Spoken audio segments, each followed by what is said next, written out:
Hello दोस्तों, welcome to my YouTube channel. कैसे हैं आप सब। सबसे पहले आज मैं आप सभी को स्वतंत्रता दिवस की हार्दिक शुभकामनाएं। तो और आप सब देश में सही रहें, शुद्ध से रहें, स्वच्छता बनाए रखें और हमारे देश को प्रगति करने में मदद करें। तो चलिए आज चलते हैं 15 अगस्त 2021 डेली करंट अफेयर पे। इसमें हमारा पहला क्वेश्चन है, अंतर्राष्ट्रीय वामपंथी दिवस कब मनाया जाता है। तो इसका जो राइट आंसर है वो है 13 अगस्त। इसके बारे में भी कुछ पॉइंट है। अंतर्राष्ट्रीय वामपंथी दिवस हर साल 13 अगस्त को बाएं हाथ के लोगों की विशिष्टता और मतभेदों का जश्न मनाने और मुख्य रूप से दाएं हाथ की दुनिया में बाएं हाथ के होने के फायदे और नुकसान के बारे में जागरूकता बढ़ाने के लिए मनाया जाता है। उसके बाद नेक्स्ट दूसरा क्वेश्चन है हमारा, DRDO में अभी हाल ही में किस मिसाइल का सफलतापूर्वक परीक्षण किया गया है। तो इसमें 4 ऑप्शन दिए हुए हैं। पहला है भारत मिसाइल, बी है आदित्य मिसाइल, सी निर्भय मिसाइल, डी सुपार मिसाइल। इसका जो राइट आंसर है वो है निर्भय मिसाइल। इसके बारे में कुछ पॉइंट दिए हुए हैं, आइए पढ़ लेते हैं। रक्षा अनुसंधान और विकास संगठन ने ओडिशा तट से दूर चांदीपुर में एकीकृत परीक्षण रेंज से माध्यम दूरी की सबसोनिक क्रूज मिसाइल निर्भय का सफल परीक्षण किया। दूसरा है मिसाइल के बारे में यही जान लेते हैं। ITCM निर्भय का made in India Manik turbofan engine के साथ सफलतापूर्वक परीक्षण लॉन्च किया गया था। उसके बाद यह स्वदेशी बूस्टर इंजन के साथ मिसाइल का पहला सफल परीक्षण था। यह 200 से 300 किलोग्राम के पारंपरिक परमाणु दोनों हथियारों का उपयोग कर सकता है। तीसरा क्वेश्चन है हमारा, हाल ही में प्रधानमंत्री नरेंद्र मोदी वीडियो कॉन्फ्रेंसिंग के जरिए किस राज्य में इन्वेस्टर्स समिट को संबोधित करेंगे। इसमें भी 4 ऑप्शन दिए हुए हैं। पहला है हमारा गुजरात, दूसरा केरल, तमिलनाडु, हरियाणा। इसका जो राइट आंसर है वो है हरियाणा, गुजरात है इसका, सॉरी ये ऑप्शन है गुजरात। उसके बाद इसमें भी 2 पॉइंट हैं। पहला है प्रधानमंत्री नरेंद्र मोदी वीडियो कॉन्फ्रेंसिंग के जरिए गुजरात के इन्वेस्टर समिट को संबोधित करेंगे। दूसरा क्वेश्चन है हमारा, शिखर सम्मेलन का आयोजन स्वैच्छिक वाहन बेड़े आधुनिकीकरण कार्यक्रम या वाहन स्क्रैपिंग नीति के तहत वाहन स्क्रैपिंग बुनियादी ढांचे की स्थापना के लिए निवेश आमंत्रित करने के लिए किया जा रहा है। उसमें तीसरा पॉइंट है, इसका आयोजन केंद्रीय सड़क परिवहन और राज्य मार्ग मंत्रालय और गुजरात सरकार द्वारा किया जा रहा है। आइए गुजरात के बारे में कुछ जान लेते हैं। गुजरात के मुख्यमंत्री हैं विजय रूपाणी, राज्यपाल आचार्य देवव्रत। चौथा क्वेश्चन है हमारा, हाल ही में मध्य प्रदेश के किस शहर को भारत का पहला वाटर प्लस शहर घोषित किया गया है। इसका राइट आंसर है इंदौर। इसमें भी कुछ पॉइंट दिए हुए हैं। मध्य प्रदेश के मुख्यमंत्री शिवराज सिंह चौहान ने बताया कि भारत के सबसे स्वच्छ शहर इंदौर को स्वच्छ सर्वेक्षण 2021 के तहत देश का पहला वाटर प्लस शहर घोषित किया गया है। गौरतलब है कि वाटर प्लस की चयन प्रक्रिया में देश के 84 शहरों ने आवेदन किए थे। इसमें से सिर्फ 33 शहरों को ज़मीनी सत्यापन के लिए उचित पाया गया। दोस्तों, इस क्वेश्चन का 14 अगस्त को में भी कुछ पॉइंट दिए हुए हैं। मैं वीडियो के डिस्क्रिप्शन में लिंक डाल दूंगा, आप उसको जाके देख सकते हैं। उसके बाद 5वां नंबर क्वेश्चन है हमारा, विश्व हाथी दिवस हर साल कब मनाया जाता है। तो इसका जो राइट आंसर है वो है हमारा 12 अगस्त को। इसमें भी कुछ पॉइंट दिए हुए हैं। विश्व हाथी दिवस हर साल 12 अगस्त को मनाया जाता है। हाथी पुनरुत्पादन फाउंडेशन और फिल्म निर्माताओं पैट्रिशिया सिम्स और माइकल क्लर्क द्वारा 2021 में शुरू किया गया। उसका दूसरा पॉइंट है हमारा, पहला अंतर्राष्ट्रीय हाथी दिवस 12 अगस्त 2012 को मनाया गया था। ये सबसे इम्पोर्टेंट है कि पहला कब मनाया गया था, 2012 को मनाया गया था। विश्व हाथी दिवस का मुख्य उद्देश्य लोगों को बंदी हाथियों के बेहतर इलाज और उनके अवैध शिकार और हाथी दांत के व्यापार के खिलाफ जागरूक करना है। उसके बाद दोस्तों, हाल ही में एयर इंडिया किस पायलट को संयुक्त राज्य में महिला प्रवक्ता के रूप में नियुक्त किया गया। तो इसमें भी 4 ऑप्शन दिए हैं, राजवीर काट, रमेश सिंह, जोया अग्रवाल। इनमें से कोई नहीं। तो इसका जो राइट आंसर है वो है जोया अग्रवाल। इसके बारे में भी कुछ पॉइंट दिए हुए हैं। एयर इंडिया की पायलट कैप्टन जोया अग्रवाल को संयुक्त राष्ट्र महिला प्रवक्ता के रूप में नियुक्त किया गया है। उसके बाद दूसरा पॉइंट है, उनके पास करीब 10 साल से भी अधिक के उड़ान का अनुभव है।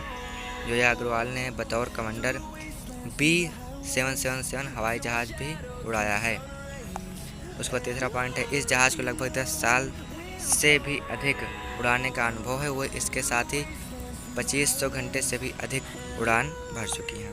सातवां क्वेश्चन है हमारा, हाल ही में किसने प्लास्टिक कचरा प्रबंधन संशोधन नियम 2021 को अधिसूचित किया? इसमें ए है सरकार, बी केंद्रीय, सी इनमें से दोनों, इनमें से कोई नहीं। तो इसका राइट आंसर है ए, सरकार ने। सरकार ने प्लास्टिक कचरा प्रबंधन संशोधन नियम 2021 को अधिसूचित किया है।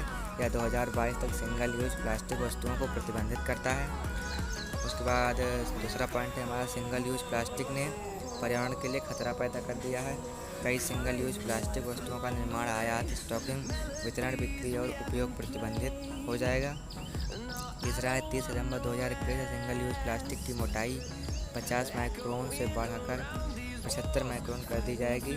नेक्स्ट पॉइंट है हमारा, 31 सितंबर 2021 से मोटाई बढ़कर 120 माइक्रोन कर दी जाएगी। सरकार स्वच्छ भारत मिशन के माध्यमों से राज्यों और केंद्र शासित प्रदेशों में अपशिष्ट प्रबंधन बुनियादी ढांचे को मजबूत कर रही है। आठवां है हमारा, हाल ही में अफगानिस्तान पर क्षेत्रीय देशों की बैठक में भारत को किस शहर में आमंत्रित किया गया? ए है अफरास्ती, बी कोटी, सी दोहा, डी इनमें से कोई। का राइट आंसर है दोहा। इसमें भी कुछ पॉइंट हैं। भारत को दोहा में अफगानिस्तान पर क्षेत्रीय देशों की बैठक में आमंत्रित किया गया। और दूसरा पॉइंट है इसमें तुर्की और इंडोनेशिया जो मेन है, इसको याद करना ज़रूरी है। जैसे देशों की भी भागीदारी होगी। यह आमंत्रण आतंकवाद विरोधी और संघर्ष समाधान में मध्यस्थता के लिए कतर के विशेष दूत मुतलाक अल कातहानी की यात्रा के दौरान भेजा गया। ये सबसे ज़रूरी है, जिसमें विशेष दूत हैं मुतलाक अल कातहानी। नेक्स्ट नवा क्वेश्चन है हमारा, भारत ने किस राज्य से फ्रांस स्वदेशी महुआ की एक खेप का निर्यात किया? इसमें भी ऑप्शन दिए हुए हैं। ए है छत्तीसगढ़, बी राजस्थान, सी केरल, डी गुजरात। इसका जो राइट आंसर है वो छत्तीसगढ़। इसमें कुछ पॉइंट दिए हुए हैं। भारत से निर्जलित महुआ फूलों की पहली खेप छत्तीसगढ़ से फ्रांस में निर्यात किया गया।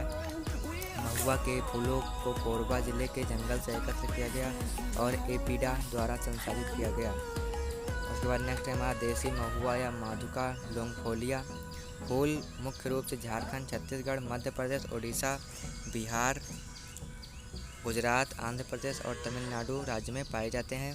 देसी महुआ प्राकृतिक शर्करा का एक समृद्ध स्रोत है। इसका उपयोग शराब, दवा, सिरप बनाने के लिए किया जाता है। नेक्स्ट 10वां क्वेश्चन है हमारा, प्रयोगशाला।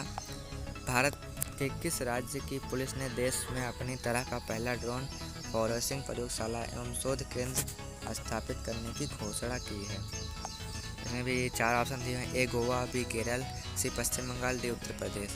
इसका जो राइट आंसर है वो है बी यानी केरल। उसके बाद